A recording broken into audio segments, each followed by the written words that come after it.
శంకర్ చూసిన ఎప్పుడున్నా పార్వతి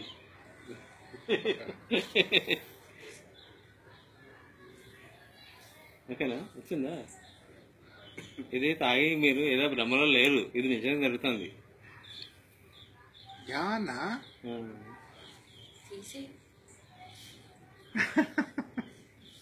ఏ కాదురా, మొత్తం అర్థమైపోయింది దానికి స్టోరీ. అంటే ఇది వస్తుందే బొమ్మ అని అనుకుంటారా?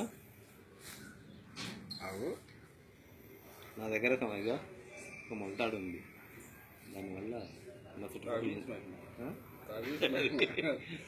మరి వదా నన్ను వేసిదిగా మరి నీ దగ్గర లేదు కదా.